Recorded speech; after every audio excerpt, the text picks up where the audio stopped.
What's up, guys? Welcome back to the Fantasy Goods. I'm Joshua Lipinski-McHale, and today I'm going to be breaking down another NFL team for you guys.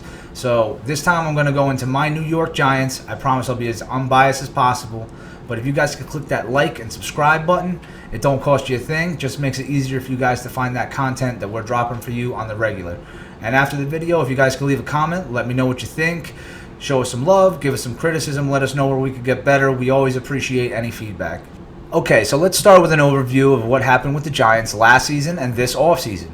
So in terms of free agency, the Giants really didn't make any big splashes in terms of players. So let's talk about what the headliner with this team is right now, which is that the Giants have moved on from head coach Pat Shurmur after two disappointing seasons of 5-11 and 4-12, and are now signing rookie head coach and former Patriot special teams coordinator and wide receiver coach Joe Judge.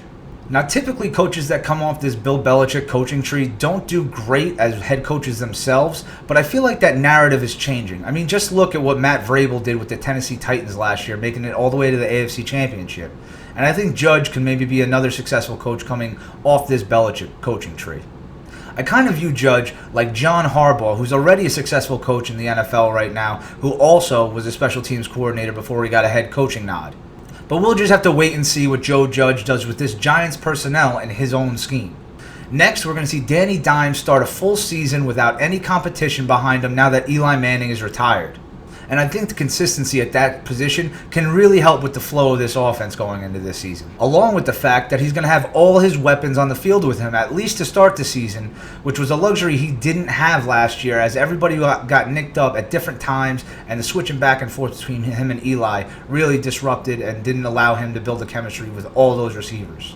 Finally, I got to talk about how mediocre this offensive line play was last year, as they finished as the 25th ranked O-line, with a pass block giving up just over the league average of 40 sacks with 41, and just under the league average in run blocking, just allowing 4.25 yards per attempt.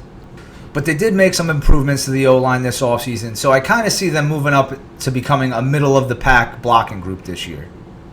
So let's talk about the superstar on this team, the guy you see going between the 2nd and 5th picks of all your mock drafts right now, Saquon Barkley. Now, this guy is the only guy in the NFL whose thighs scored a leading role in the MCU and are voiced by Vin Diesel. Whoa! Hey!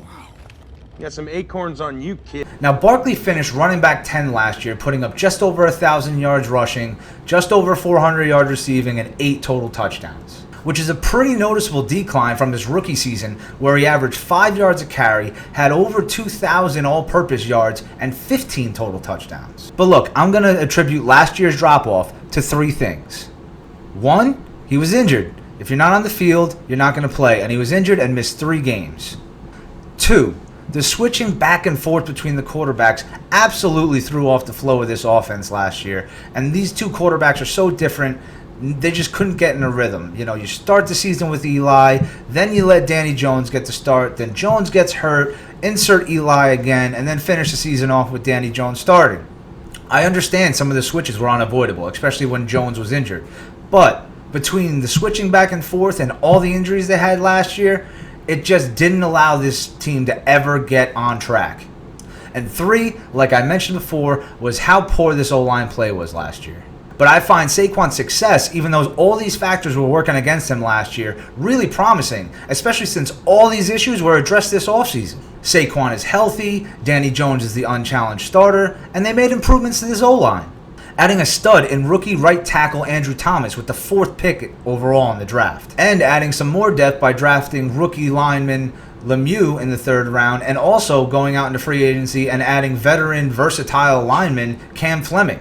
So I think we could expect them to be much improved. And if coaching gets it right, man, I could see this blocking group opening up huge holes for Saquon to run through, for Saquon to have his best year yet, and maybe even his first rushing title. So I see Saquon as being a really safe pick at 2. And obviously you see he could put up top 10 RB numbers in worse conditions. So I have no concerns that he's going to live up to the hype of being drafted early this season. Next, I got to talk about Daniel Jones, just because he's so important and so tied into all the other aspects of this offense this season. So I'll admit it, I wasn't sold when we took him at 6 last year, and I'm still not completely sold, but I will say this, he's a lot better than I gave him credit for. Last year, he threw for just over 3,000 yards with 24 touchdowns, and even ran a little bit, 279 rushing yards with 2 touchdowns. And he did that only starting 12 games, guys. Had he started the full season, he was on pace for 4,000 yards, 30 touchdowns, 325 rushing yards, and 3 rushing touchdowns, which would have won him Rookie of the Year over Kyler Murray, who finished in the top 10 at quarterback last year. So I'd say this kid has some talent, especially since he did this without having all of his weapons on the field at the same time due to all the injuries last year. But he definitely needs to work on his turnovers. He had 30 last year, 12 interceptions, and 18 fumbles, 10 of which came in just a 4-week span. But I think that we'll see that number come down considerably this season, as there are reports this offseason that Daniel Jones is working on strengthening his upper body and core muscles, that way he can improve his ball security.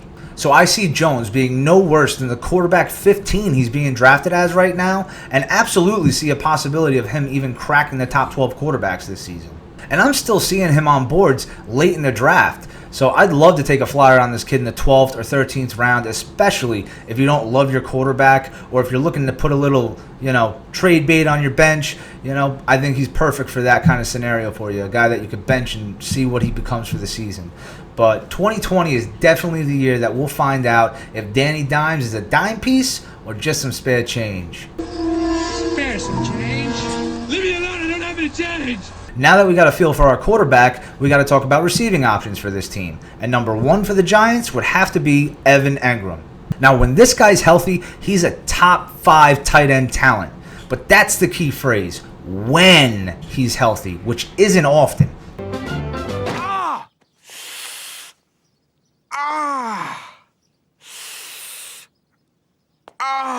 In his 3 years in the league, Engram has only played 25 of the 48 games he could have possibly played, which is just over 50%. So you got to ask yourself, with a guy whose ADP is the 7th pick of the 6th round right now, do you really want to draft a guy that's a 50-50 shot to finish the season? Look, I love this guy's upside, but at a less premium position like tight end, is it really worth the risk? Personally, I'm going to pass. But if you want him, he's going towards the back end of the 6th round. But honestly, if it was me, I wouldn't even think about it unless he slid to me in the 7th or 8th round. He's just too injury prone, man. You really can't depend on him to be there all year long. So if that's the number 1 receiver in this offense and I don't like him, are there any receivers I'm going to like? Yeah, actually a couple. And one of them is former Notre Dame alumni, Golden Tate. Now, he's going to start at that outside wide receiver position again this year, and although last year wasn't his best year, I thought he did rather well considering that he missed 4 games due to his PED suspension and then 2 more with injury. He finished last season with 152.2 fantasy points, making him wide receiver 45. So why do I like him if he's a smaller, aging wide receiver who finished outside the top 40 at wide receiver? Because if you took his stats from last year and put him into a full season projection, he would have had over 1,000 yards, 10 touchdowns, and 80 receptions, which would have gave him really solid fantasy numbers.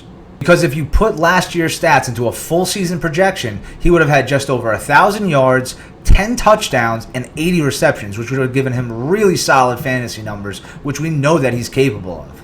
Now, he turns 32 by the time the season starts, so this could be the last good season we see out of Tate. But with his ADP being in the 11th round, I love the value you can get with him. Being a wide receiver 3/flex who can absolutely put up wide receiver 2 numbers multiple times this season.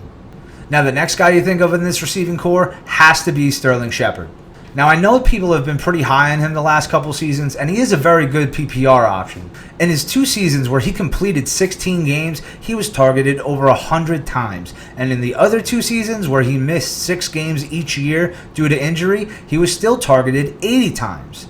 Now, you say to yourself, that's still a really healthy target load, right? But I think the signing of Tate to replace OBJ on that outside receiver role, and now the emergence of Darius Slayton to play that other outside role, is really going to impede on Sterling Shepard's targets. So I think we're going to see a dip in his targets and usage, and maybe see him play in only 3 wide receiver sets. Now, this won't render him completely useless. It could actually make him more efficient while keeping him healthy, taking less snaps but more meaningful snaps in the slot. But I'm just not in love with his 9th round ADP. I'd rather take him where Tate's going in the 11th round, as I see Shepard as being a flex play for most of the season that could have a couple games as a high-end wide receiver 3. Now let's talk about running back depth, and then I'll get into the sleepers I have for this team. So in the offseason, they signed running back Dion Lewis. And although he was a really good receiving back in New England, he definitely underachieved in Tennessee, where they gave him a pretty hefty contract to play alongside Derrick Henry. Now, I don't expect much from Lewis this season, just because Saquon Barkley is a do-it-all back, so you'll even rarely see him come in on third down. And even if Saquon gets hurt, I just see Dion Lewis becoming the receiving option in a running back committee that's going to be headed by running back Wayne Gallman, who, to be honest, flashed some ability last year, putting up 2 games in his first 2 starts of RB1 numbers. So to be honest, I'd say Gallman is still the cuff to have in this backfield. But I don't think you need to roster either of these guys, especially if you don't have Saquon, because they have 0 standalone value. Now, moving on to the sleepers I have for this team. And first for me is Darius Slayton. Now, this isn't such a quiet sleeper. A lot of people actually have him on his radar after the great season he had last year, where he finished in the top 40 wide receivers with 170 fantasy points, making him wide receiver 37. He did that while only starting 9 of the 13 games he played, and he accrued 48 touchdowns for 740 receiving yards and 8 touchdowns. Earlier I said that he's most likely going to become the other outside wide receiver to Tate, and if he does that, that's probably going to mean an increase in snaps to the 701 he already took last season. I'd say we can see an increase of 100 to 150 snaps if he plays the whole season in that role, and if he's out there for that many snaps, I can see him easily reaching 100 targets.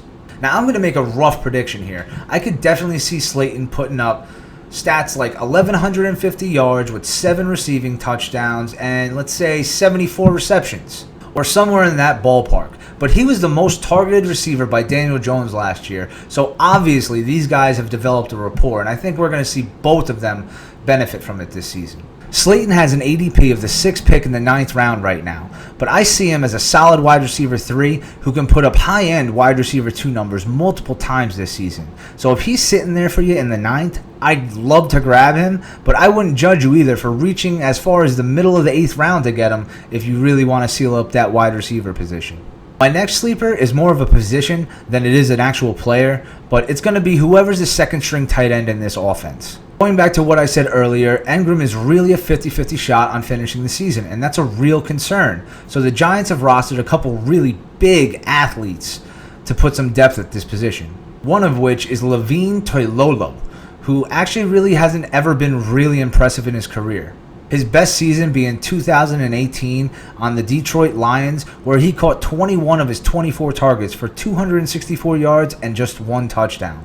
I know, not impressive, but still, this guy being 6'8", 270 pounds, I could really see him becoming an asset for blocking the edge for Saquon Barkley on the outside. I know that doesn't sound sexy in terms of fantasy, but if Engram were to go down, he's already going to be out there blocking, so he could absolutely see an uptick in passing opportunities, and, they'll reward him because he's a successful blocker, and he could really, maybe break out at that position. The other guy I'm going to talk about at this tight end 2 position is Ryson John, who was actually an undrafted rookie who the Giants signed, who was actually drafted in the 3rd round, but for the CFL. This guy's another big guy, but much more athletic. He's 6'7", 220 pounds, and actually he was a wide receiver in college. Where in his last season at Simon Fraser in Vancouver, he had 53 receptions for 831 yards and 10 touchdowns. Now, I know he's from a no-name school, and those numbers aren't really impressive even for a college wide receiver, but you got to realize he's not being rostered as a wide receiver. He's going for tight end. I just find this move interesting, seeing the Giants go international here. I know it's only across the board to Canada, but I'd still love to see this kid make the roster. And if Engram gets hurt, like he usually does, one of these 2 guys are going to see a huge rise in value. So don't waste a pick here. Just wait and see who wins this number 2 spot behind Engram, and you'll know who to pick up and when to pick them up. Anyway, finally, this defense. Man, I got mixed feelings here. I mean, the Giants are always known as a great pass rushing team, and here we are, no pass rushers. If we're lucky, we could hold on to Marcus Golden, who had 10 sacks for us last year. But that's only because we used the very rarely used UFA tender, which means that if he remains unsigned all the way up till July 22nd, that if we give him a 110% raise on his contract that was $3.75 million, we can hold on to him. And it'd really be great to retain him because I think the Giants did a great job at adding depth at linebacker and also in the secondary. But here's the thing. I don't care if you're Deion Sanders. If you have to cover a wide receiver for 8 seconds because there's no pass rush, those wide receivers are going to get open. Honestly, I'm going to pass on my Giants defense here, but they'll be on the waiver wire, and you could pick them up and use them as a streamer in a couple weeks this season because they do have the 8th easiest defensive schedule this year. But it's all going to have to be turnover dependent, guys, because there is no pass rush here right now. Well, that's all I got for you guys on my Giants today. Thanks for watching. Leave me a comment. Let me know what you guys think of the video. Don't forget to hit that like and subscribe button. And hit us up on Instagram, Twitter, Facebook. Let us know if you guys want to come on the show. We'd love to have you. So until next time, we're the Fantasy Goods, and we got the goods.